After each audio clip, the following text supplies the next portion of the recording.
মিলন হবে কতদিনের সিরিয়ালে আজকের পর্বে আপনারা দেখতে পাবেন গৌরা বলছে এই বিয়ে কিছুতেই হতে পারে না, যেখানে আমার বোনের জীবন নষ্ট হতে পারে সেখানে।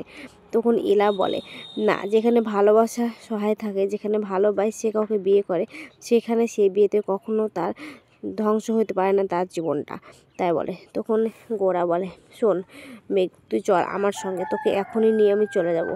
তখন সেখানে ওর বাবা আসে আর বলে শোনো গৌরা, মেঘ যদি এই বিয়ে ছেড়ে চলে যায় তাহলে আমার যা আছে সব কিছু থেকে কিন্তু আমি বঞ্চিত করব। তখন গৌরা বলে আচ্ছা ঠিক আছে তাই হবে বলে মেঘকে হাত ধরে টেনে নিয়ে চলে যেতে গেলে মেঘ হাতটা ছাড়ে দেয়। তখন গোরা বলে মেঘ কী করলি? তখন মেঘ বলছে যারা সবাই চাইছে যে এই বিয়েটা হোক, আর যখন সবাই বলছে যে এই বিয়েটা আমার ভাগ্য, তখন সেটাই হোক না। তখন গৌরা বলে এটা কি বলছিস? তখন ঠাকুরমশাইকে বলে ঠাকুরমশাই এবার বিয়ে শুরু করেন। তখন ঠাকুরমশাই বলে তাহলে এবার শুভদৃষ্টি হোক। তখন মেঘ পান পাতাটা সরে দীপ্তটার দিকে তাকায় আর ওদের শুভদৃষ্টিটা হয়ে যায়। আর এদিকে গোরা মনে মনে বলে আই এম সরি মেঘ, এই মেয়েটার জন্য আজ তোর পাশে আমি দাঁড়াতে পারলাম না, তাই এই বিয়েটা করতে তুই বাধ্য হচ্ছিস। এদিকে ইলা বলে যা হয় সব কিছু ভালোর জন্যই হয় কিন্তু। তখন ওকে বলে হ্যাঁ দিদি, সব কিছুই ভালো হয়, দেখ বিয়েটা হয়ে গেলে সব কিছু হবে। এদিকে গোরার ভাই এসে বলছে চল দাদা ভাই ওদিকে তুই বসবি বলে ওদিকে নিয়ে আসে। এদিকে সবাই বিয়ে দেখছে আর খইমুড়ি ফেলছে যখন, তখন সবাই দেখছে ওটা দাঁড়িয়ে দাঁড়িয়ে।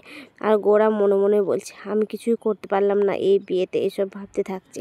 এদিকে ওর দাদু আসে ইরার কাছে আর বলে তোমাকে যত দেখছি আমি তত মুগ্ধ হয়ে যাচ্ছি, এ পরিবারের সঙ্গে তুমি সারা জীবনের জন্য জড়িয়ে গিয়েছো।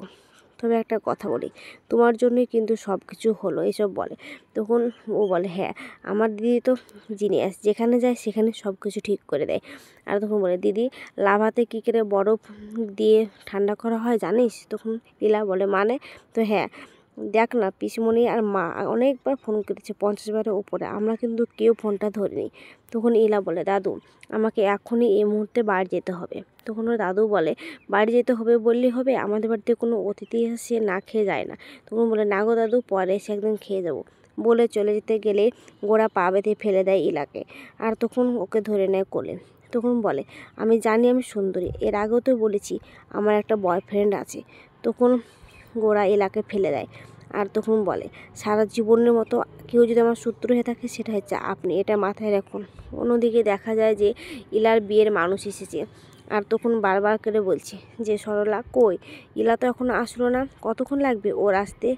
এদিকে ইলার বোন সে ছেলেটাকে দেখে ভালোবেসে ফেলেছে আর ওর দিকে বারবার তাকাচ্ছে। আর ওর গলায় মালা, হাতে আংটি এসব দেখে ওকে বিয়ে করতে চায়। তখন ওখানে আসার বলে আপনারা তো অনেকক্ষণ ধরে বসে আছেন, চা করে আনি? না, কফি করে আনি, আমি কফিটা খুব সুন্দর করতে পারি। তখন ওর মা বলে না, তোকে কফি করতে হবে না, চাও করতে হবে না, ইলা এসে করে দেবে। তখন ও বলে যে মা কেন, আমি কফিটা করে এনে দিলে কি হয়? গ্লাসে তো জল নেই, জলটা আমি অন্তত দিয়ে আসি বলে আবার এদিকে আসে। তখন পিসুমণি বলে তুই ঘরে যাও ওসি, তুই বেশি বাড়াবাড়ি করছিস। তখন আবারও বলে কই গো সরলা, ওরা তো আসলো না এখন পর্যন্ত। ঠিক তখনই ইলা ওখানে চলে আসে আর এসে বলে এরা আবার কে? তখন বলে নিশ্চয় আমার জন্য পিসুমণি, নিশ্চয় আমার জন্য মামি বিয়ের পাত্র নিয়ে এসেছে, কিন্তু আমি তো এই বিয়ে করব না। তখন ইলা বলে ভালো আছেন? তখন ওরা বলে বাবা তুই কত বড় হয়ে গেছিস। তখন বলে হ্যাঁ বড় তো হবই বলে পা ছুঁয়ে প্রণাম করে। আর তখন ওই ছেলেটাকে বলে আচ্ছা তুমি ভালো আছো তো? হ্যাঁ, তাহলে তোমার গার্লফ্রেন্ড কেমন আছে? তখন বলে গার্লফ্রেন্ড হ্যাঁ মালা দি। তখন বলে মালা মানে? তো হ্যাঁ মালার সাথে সম্পর্ক ছিল, এখন আর নেই গো। তখন ছেলেটার মা বলে নেই তো, সব কিছু তো বলেই দিয়েছি। তখন বলে হ্যাঁ মা বিশেষ করে সত্যি আর নেই গো। তখন ইলার মামি বলে তাহলে তো সব কিছু ক্লিয়ার হয়ে গেল, সম্পর্ক ছিল এখন তো আর সম্পর্ক নেই, তাহলে এই বিয়েটা এখন পাকা হয়ে যাচ্ছে, এসব বলে। এদিকে ইলা বলে যে কার বিয়ের কথা হচ্ছে? আমার বিয়ে? আমি তো এই বিয়ে করতে পারবো না, আমি তো এখন বিয়ে করবো না বলেই দিয়েছি। তখন ওর মামি বলে এই মেয়েটা না সবসময় যেন একটা মুখে যেন ফুলঝুরি ফুটিয়ে ওঠে, সবসময় হাসানোর জন্য একটা না একটা বলতে থাকে। ঠিক তখন বধি আসে আর তখন ইলা বলে ও মা বধি তুমি এসেছো এখানে, এক কাজ করো চলো ভিতরে। তখন বৌদি বলে তোর কি কাগজটা লেখা হয়েছে? তখন বলে হ্যাঁ হ্যাঁ চলো। তখন ওরা জিজ্ঞেস করে এই ছেলেটাকে? তখন ওখানে রিনি বলে যে কেন, ওটাই তো আমাদের ইলাদির বয়ফ্রেন্ড গো, ওর সঙ্গে তো বিয়ে হবে, ওর তো বিয়ে ঠিক করাই আছে। এদিকে ওরা বলে আপনাদের মেয়ে বিয়ে ঠিক করা আছে, অথচ আপনারা আমাদেরকে ডেকে এনে এখান করে হাসি মজা ঠাট্টা তামাশা করছেন। এদিকে ওর মামি গিয়ে বলে পরমমতি তোমার মেয়ে এসব কি বলছে। তখন সেখান থেকে বধূ চলে যায়। আর তখন ওসি আসে আর বলে বিয়ে তো হবেই, কেন হবে না, আমি বিয়ে করব, আমার খুব ভালো লেগেছে এসব বলে। আর তখন ছেলেটাও বলে আমারও পাত্রী খুব পছন্দ। অন্যদিকে দেখা যায় যে গোরা বলছে আমি তোর বিয়েটা রক্ষা করতে পারলাম না, শুধুমাত্র ওই মেয়েটা ইলার জন্যে। তখন মোনাককে বলে ইলার বাড়ি কোথায়, কোন জায়গায়, কী করে, সব কিছু আমার ডিটেলস চাই। এদিকে মোনাকের গার্লফ্রেন্ড মেঘের বিয়ে হয়ে যায়, কিন্তু মোনাক তাতে একটু অসন্তুষ্ট নেই, ও চাইছিল বিয়েটা হয়ে যাক। তখন ওদের সিঁদুর দান হয়ে গেলে তখন বলে চল এবার তোমরা বড়দের আশীর্বাদ নাও। আর তখন ওখানে দীপ্ত আর সবাই আশীর্বাদ নিতে থাকে। আর এদিকে মেঘ কারোর আশীর্বাদ না নিয়ে সে সোজা ঘরে চলে যায়। এদিকে গোরা ওখানে দাঁড়িয়ে দাঁড়িয়ে ভাবতে থাকে আর বারবার করে মোনাককে একই কথা বলে তুই বারবার করে ওর খোঁজ নে, ও কোথায় থাকে, কী করে, সব কিছু ডিটেলস নে। এদিকে ওরা বলছে আমাদের কি ঠাট্টা তামাশা করার জন্য এখানে নিয়ে এসেছেন, আপনাদের মেয়ের বিয়ে ঠিক করা আছে, তাহলে কেন নিয়ে আসলেন।